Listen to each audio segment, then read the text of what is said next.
Et salut à toutes et à tous, ici Error414, on se retrouve pour une nouvelle vidéo.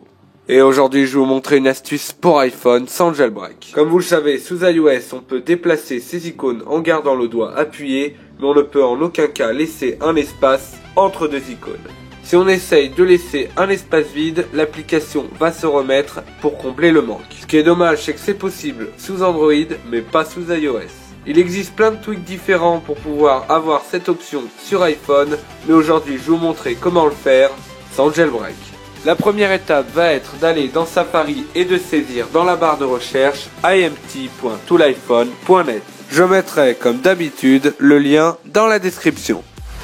Une fois la page entièrement rechargée, vous allez glisser vers le bas pour cliquer sur personnaliser. Ensuite, vous allez cliquer sur mode personnalisé. Ensuite, vous allez arriver sur cette page. Pour donner un effet de transparence, le site aura besoin de votre fond d'écran.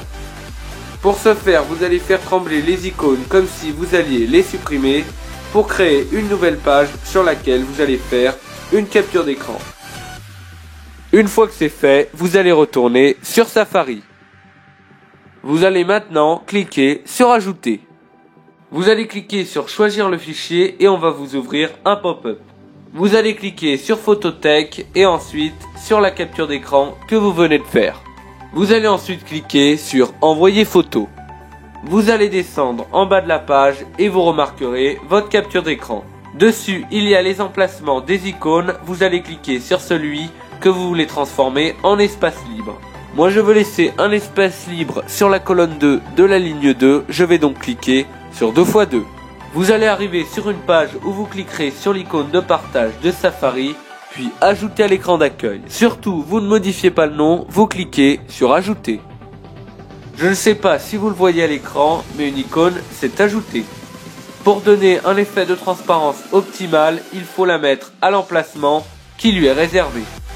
J'avais choisi ligne 2, colonne 2, c'est exactement à l'emplacement où je la mets. Vous voyez que le résultat est impressionnant, on croirait qu'il y a un emplacement vide. Cette application peut bien évidemment être supprimée comme n'importe quelle application de votre Springboard.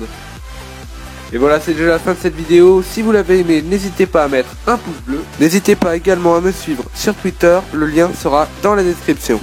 Dites-moi également ce que vous en avez pensé dans les commentaires. Et moi je vous dis à bientôt pour une prochaine. Salut!